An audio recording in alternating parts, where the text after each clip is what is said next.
This is Chef Skip. Now let's talk about Chapter 5, Beginning Your Career. Every journey, no matter how long, begins with the first step.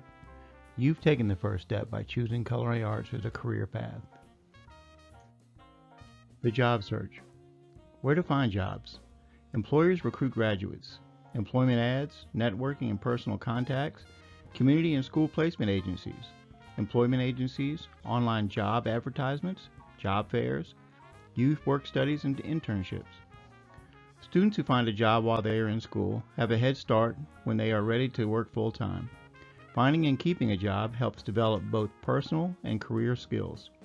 And a stable job history adds value to your future career choices once you graduate.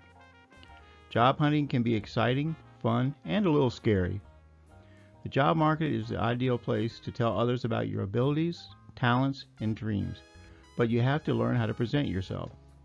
People find jobs in a wide variety of ways. Some employers recruit graduates from a particular high school, others recruit colleges and universities. Still others place employment ads online and in local newspapers. Jobs are also found through the following: networking and personal contacts, community and school placement agencies, employment agencies, online job advertisement services, job fairs, youth work studies and internships. So where do you start? Well, one way to find a job is to search job advertisements or ads in online job search engines and job banks by keyword, industry, and location. Most online job sites allow job seekers to post their resumes online for free. Some sites require job seekers to complete an online resume or questionnaire as well. Many large organizations now have their own job banks online at their websites, listed under careers. Steps for searching for a job. Decide what characteristics you want in a job, including the hours and days desired, as well as job responsibilities. Although finding a job that matches such a list exactly is unlikely, generally knowing the desired job characteristics will help. Figure out in what areas you are open to compromise. Are you willing to work part of the weekend? How late is too late to catch a ride? Think about what trade-offs can be made to accept the job. Gather and organize the information needed for applying. Compile your work history if you have one, including complete contact information for each of your previous employers. Make sure all personal contact information is at hand. Talk with people about being references and review all past training skills. Create the documents you need for applying: a resume, a reference list, a customizable cover letter, and a portfolio. Identify the search methods you will use. Examples include online, job fair, and networking. Choose the job openings that you want to pursue. Create a list of addresses and contact information for those companies. Research each business that you have chosen. Knowing as much as possible about the business will help you to better prepare for the interview and shows your eagerness to work for the business. Contact the businesses you have chosen and whatever method they have indicated. If applying in person, be sure to dress professionally and be prepared with all application documents. When a potential employer makes contact, decide on an interview time. Do not be late. Ask questions during the interview to make sure that the job meets all of your needs. After sending a resume or applying, contact the business once a week to ask about their positions and the status of the application if they have not initiated a follow-up contact. Keep searching. Job applications. The job application is important because it provides a first impression of what you have to offer. Employers will see some general information about you and your employment history. They will also gain some insight into your ability to follow instructions and communicate. Treat the application seriously and take time to fill it out carefully and completely. What is illegal for your future employer to ask on a job application? Marital status, height, weight, age, handicaps, race or national origin, religion, and political information. When filling out a job application in person, be sure to write or print clearly. It is always good practice to bring a pen when applying. Blue or black ink are best. When applying in person or online, it is smart to always use correct grammar and punctuation and to organize thoughts before writing or typing them. If responses on an application are unclear or messy, you will not make a good impression on the interviewer. If there is something on the form that you do not understand, you should leave the space blank and write "Please see me" in the space. Write NA if a question is not applicable or does not apply. Later, you can ask the person who handed you the application to explain any questions, or you can discuss your questions with the interviewer. When answering questions about money in the application, write negotiable. Learn about the job before making any decisions about the salary. You might be asked to state how much money you earned in your previous jobs. Be honest. Do not exaggerate. Even if you have no work experience, you still may have qualities and skills that are needed in the workplace. List any volunteer work, babysitting jobs, school or religious activities, and show experience, such as contributing efforts to projects. Applicants are asked to sign their name on the application form to state that they have answered all questions and given information that is true and accurate to the best of their knowledge. An online application will also require some sort of similar acknowledgement. Being dishonest on a job application can be a reason for immediate termination or firing. Employers do check on educational and work background as well as contacting references. All job applications are basically the same, so once you have completed one form, you will know what to expect on others. Terms commonly found on job applications are located in Table 5.2. A resume is a written summary of experience, skills, and achievements that relate to this job being sought. A resume is not a life story. It is like a sales brochure that tells an employer why the applicant is the best person to hire for the job. When looking at a resume, ask, if I were the employer, would I hire this person? When sending a resume to a potential employer, send a cover letter along with it.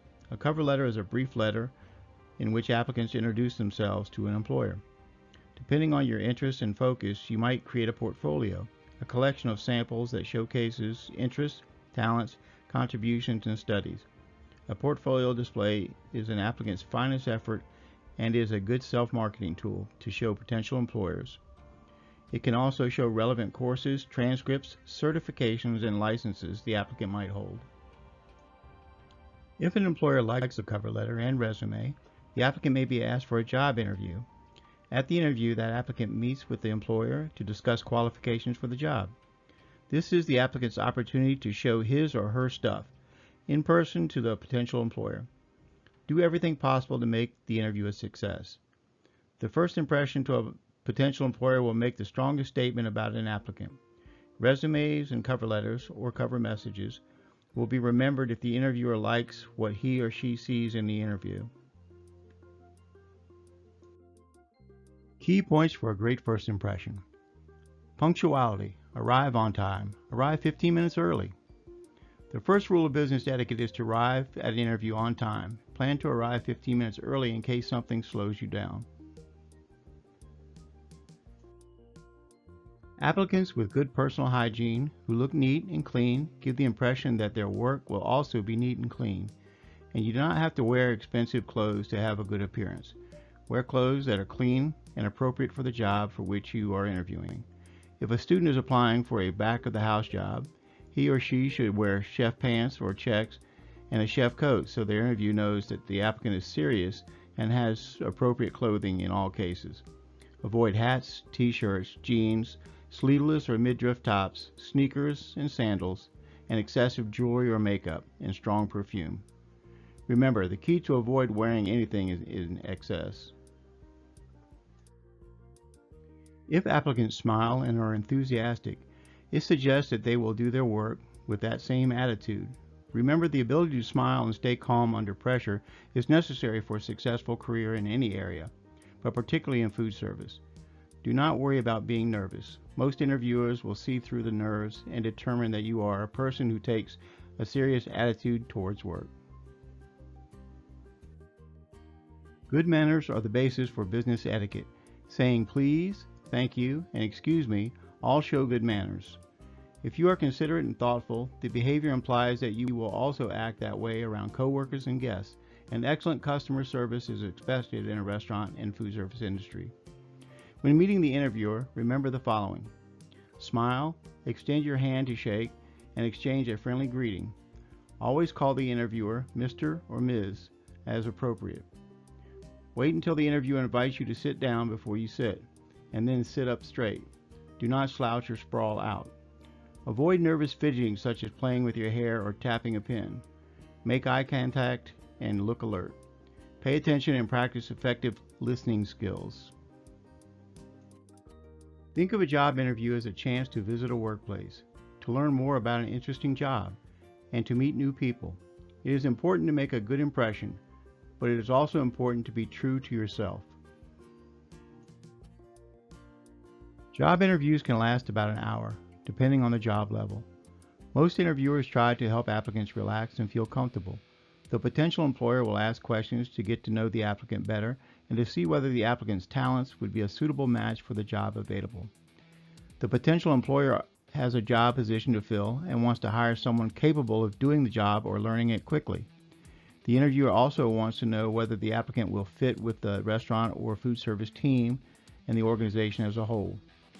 In addition to a notepad and pen, remember to bring the following to an interview: a resume, if applicable, a portfolio, names, addresses, and phone numbers of 3 people as references, personal and professional, birth certificate or valid passport, driver's license or state-issued ID, a green card or proof of ability to work in the United States. An applicant who is unsure about what work documents to bring should call the interviewer. A potential employer will be impressed by the applicant's preparedness and attention to detail. Remember that some employers have reservations about hiring teenage applicants. To set yourself apart, practice these interview tips. Research the company before the interview. Applicants should know the company's size and reputation, its key products and services, and names of its competitors. This information can be found online, through local chambers of commerce and business associations, and on the company's website. Arrive 15 minutes prior to the scheduled interview. Punctuality is important to potential employers. Make a great first impression by having good hygiene and a clean, neat appearance. Be courteous and respectful to receptionists, secretaries, or assistants who first greet you. Use good posture, smile, and look them in the eye. Chances are the interviewer will ask them for their first impression of you. Greet the interviewer with a firm handshake and smile. Make note of his or her name and use it during the interview. And number 6, turn off your cell phone and resist the temptation to look at it. Be eager and enthusiastic. Know your strengths before the interviewer and be prepared to list them. Be ready to explain why you are interested in the job, ask questions about the job, and follow up the interview with a thank you note or a card. Practicing interviewing skills with a friend is a good way to prepare for a real interview. A friend, family member, or teacher can play the role of the employer and ask sample interview questions. Give each question serious thought and come up with an answer that is honest and complete. Practicing before an interview will help you answer questions quickly and accurately during the actual interview. Although there are no correct or incorrect answers to some interview questions, certain responses are more appropriate than others. The first question you interview may ask is, "Why don't you tell me a little about yourself?" The appropriate response is to talk about accomplishments, experience, and qualifications. Practice a 3-minute statement that presents capabilities. Here's an example.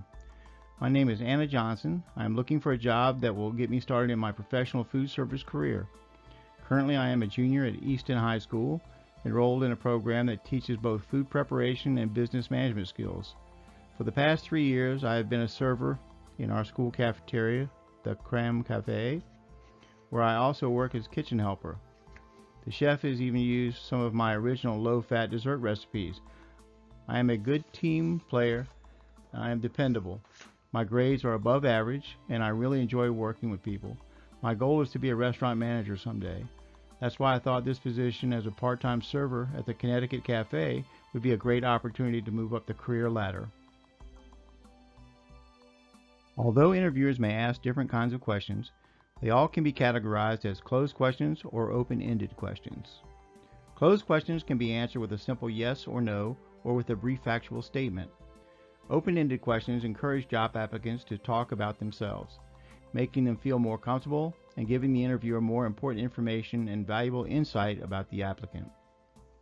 Although closed questions often provide interviewers with the information they need, they do not lead anywhere. Open-ended questions, on the other hand, are usually thought-provoking, requiring applicants to develop an in-depth response and become actively involved in the interviewing process. A closed question can be turned into an open-ended question by simply adding one or two key words, such as what or how. For example, instead of asking an applicant, "Can you work on weekends?" a better open-ended question might be, "What hours can you work?" rather than asking, "Do you like to travel?" An interviewer can ask, "How do you feel about traveling?" Creating and answering interview questions are skills that must be developed, just like any other skills. Interviewing techniques improve with practice. An interview question could be, "Why do you want to work for this company?" or "Why do you want to be a cook in this company?" Tell the interviewer why the company or job interests you, and avoid any reference to money. What contributions can you make to this company? Talk about your qualifications and skills and how they will benefit the company. How did you hear about us? Tell where and how you heard about the job. How many jobs have you had during the past 3 years? State the number of jobs and be honest. What exactly did or do you do at your last job or current job? List your responsibilities, duties, and achievements. Why are you leaving your present job? Or why did you leave your last job? Be honest. Do not speak ill of your previous employer or job responsibilities. Appropriate responses depend on your situation. You could say that the previous or current job allowed you to work part-time and you are now ready to commit to a full-time employment. You could also say that you are now ready to take on more responsibilities, but those opportunities were not available with your current or previous employer. Other reasons include layoffs, reduction in work hours, or employer was not able to accommodate your school schedule. If we hire you, how long do you think you would be able to work here? If you are looking for a part-time job for 1 semester, say so. If you are looking for full-time permanent employment, say you hope you stay with the organization for a long time. What are your favorite subjects in school, and why? List your favorite subjects and explain why. What subject do you find most difficult? Everyone has difficulty. Explain with a solution. Here is one example. World history was my worst subject. It really bored me, and my grades showed it. But I knew a D would hurt my overall grade average, so I found a senior to tutor me in exchange for typing her term papers. By the end of the semester, I was able to pull a B. The interview is trying to determine your ability to persevere under less than favorable circumstances. Everyone has difficulty learning things sometimes, but a person with ambition will find a workable solution. That is what the potential employer is looking for in a good employee. Did you participate in any school activities? Why or why not? Name the activities. Joining school activities shows that you are a sociable person. If you had to work after school and for this reason were not able to join any activities, say so. Be sure your answer reflects that you do work well with others. Do you plan to continue your education? Continuing your education is not limited to college. It can include taking additional courses in food preparation, for example, or a willingness to participate in on-the-job training. Your answer should reflect that you want to gain as much knowledge and training as possible to advance in your restaurant and food service career. How many days of school or work did you miss during last year? While regular attendance and punctuality are extremely important in any workplace, restaurant and food service operators in particular depend on employees who show up for work every day on time. Someone who is absent for several days from school or work may not be dependable on the job. If you have been absent for many days at school or work, have a reasonable explanation prepared. Other questions or issues interviewers may focus on include salary history and requirements. What motivates an applicant to do a good job, and whether the applicant has ever been fired from a job. For questions regarding salary on previous jobs, tell the truth. If the interviewer asks what salary you are looking for in this job, be diplomatic and say that you have no set figure in mind, or ask the interviewer what salary is usually offered to someone with similar qualifications. If you have ever been fired from a job, do not panic. A possible reply goes something like this. While I usually can work with anyone, this particular boss and I just weren't a good match.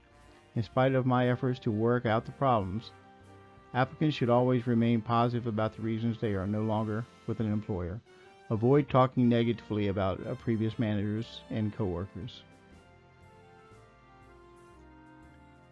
The interviewer is not allowed to ask about your race, national origin, gender, religion, marital status, age, physical or mental disabilities, or sexual preference. Asking these questions is illegal and discriminatory. Before ending the interview, the potential employer will ask whether you have any questions.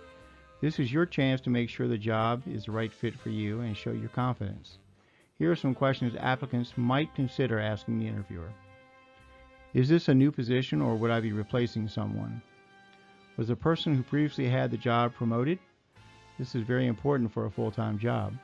The object is to discover whether the company is promoting employees or whether there is a high rate of employees leaving the company because they're unhappy. Could you please describe a typical workday for me? If you hired me, when would you expect me to start working? How long would it take for me to be trained for the job? When do you plan on filling the position? If the interviewer says a decision will be made within 1 to 2 weeks, ask whether you may call to inquire about the decision. Avoid asking questions about salary, vacation, bonuses, or holidays. Salary is a sensitive issue. Wait for the interviewer to bring it up. Ask the interviewer what the standard salary is for someone with similar qualifications. It is a good idea to have a general idea of the salary range for the job before going into the interview. Find this information at the school or community library. Although you should not begin discussion, you should still leave the interview knowing the overall salary range. When the interview is ended, smile, shake the person's hand, and thank the interviewer for taking the time to explain the job. If you want the job, this is the time to say so. For example, this would be a great opportunity for me. I hope you give my qualifications serious consideration. I know I'd work well with your team. Even if you know you do not want the job, it is important to observe business courtesy. Before leaving, gather contact information from the interviewer, ask for a business card, and follow up on the interview shortly after.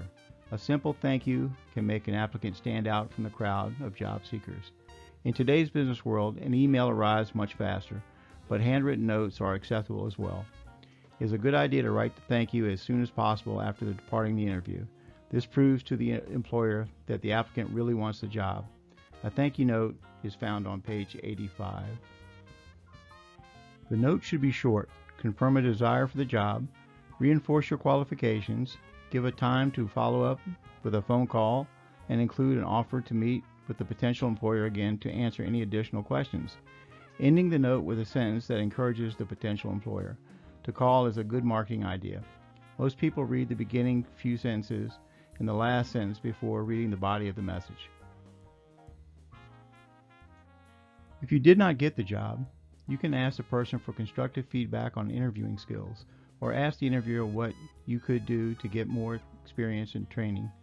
Sometimes interviewers can refer you to other jobs that would be more suitable for your abilities. Do not be afraid to ask the person. Every interview is an opportunity to sharpen communication skills and meet restaurant and food service professionals. It also helps you determine your strengths, weaknesses, and gives you a chance to do better next time. Interview steps. Know the route to the job. Take a preview trip to the interview site. Consider traffic. If you are taking public transportation, bring enough money to allow time for delays.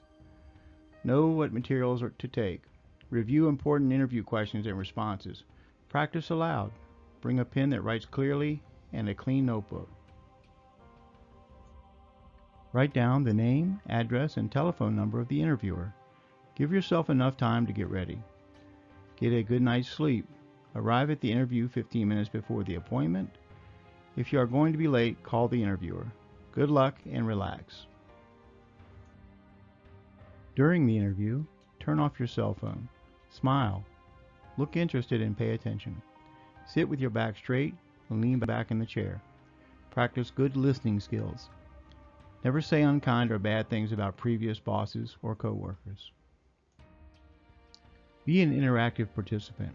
Avoid answering questions too quickly, which makes the answers appear to be not thought out. Ask questions. Look confident and feel confident. Sell yourself. Explain how your skills and abilities make you the ideal person for the job. Write a brief thank you note to the interviewer as soon as possible via mail or email. Follow up with a phone call to interviewer unless specifically told not to do so. And congratulate yourself on doing your best. As our environment becomes more dependent on technology, so does the employment world. As companies progress to attract the best employees, new technologies are invented and perfected to make this process easier. Assessment tests have been in existence for as long as hiring has been in place. The way in which they are used and what is now tested has changed. Assessment tests are an evaluation of somebody's ability in a given area.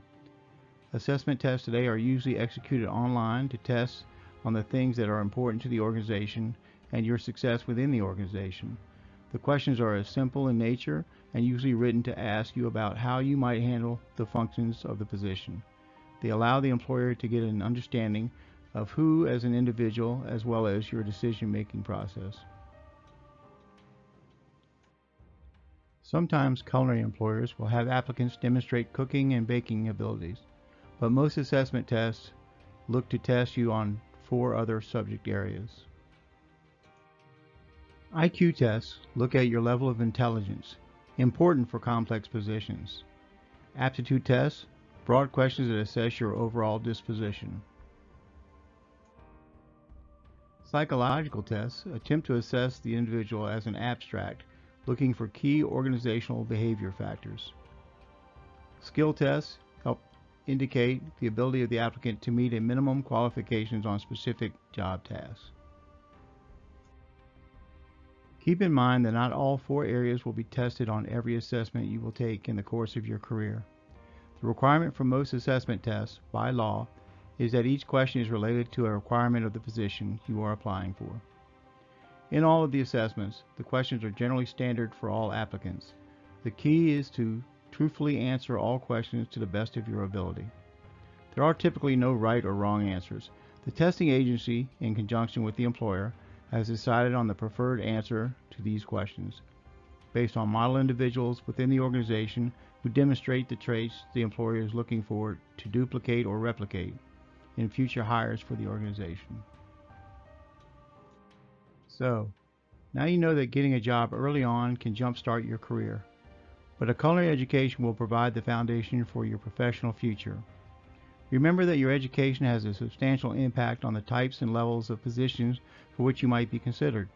It prepares you for the challenges and opportunities you will encounter as you build a successful, satisfying career. A scholarship is a grant or financial aid awarded to a student for the purpose of attending an institution. A large number of available scholarships are not awarded each year simply because no one applies. Any applicant who meets the base criteria for the scholarship should apply. Let the awarding organization make the decision. Remember, you will not get anything if you don't apply. To find scholarships, try the following. Contact the financial aid office of the school to find out what types of scholarships the school offers and how to apply for them. Search the internet. Some websites collect and organize scholarship information. Narrow the search based on potential majors, but do not overlook scholarships that might be available to all students. Also consider searching for scholarships based on ethnicity or disability. Talk with a guidance counselor. Share findings and ask about the local scholarships that might be available. Reach out to school organizations or associations with which you are involved. Many offer tailored scholarships for students wanting to study in their area of focus. Scholarship applications are similar to college applications in that they always have deadlines. Some also require applicants to answer questions or submit an essay. Add these due dates to the continuing list of application deadlines. Some states and schools also have financial aid to offer students. This includes grants, educational loans, and work study, working as a student for the school. To qualify for financial aid at any school that receives federal funds, almost all of them, the student and the student's parents will need to complete the free application for federal student aid, or FAFSA. Get information about the FAFSA and the deadlines for submission at fafsa.ed.gov. This application is used by federal government and determine the total amount of financial aid for which an applicant qualifies. In most cases, students should automatically apply for the financial aid and let the school determine whether they qualify. Remember that while grants do not need to be repaid, educational loans do have to be repaid eventually, so students should always make sure that they are aware of the terms of their loans. In considering a college or trade school, be sure to ask the right questions before making a choice. To help you find answers to these questions, check your high school guidance counselor and/or your school's website. There are also several independent online sites that can provide information about the school's ranking or comparison with other institutions. Does the school offer a program that meets your needs? What certification or degree will you earn? What is the reputation of the program? What is the accreditation? And can credits transfer to another school? Where is the school? What are the living options? What activities or clubs are available? What is the success rate of graduates in terms of getting a job? What GPA is required? Are there required entrance exams? Are there application fees? What is the application deadline? Are credits from other schools transferable? What is the cost? What financial aid is available? Are work study programs available? Does the school offer evening classes? Does the school offer correspondence classes? Does the school offer online classes?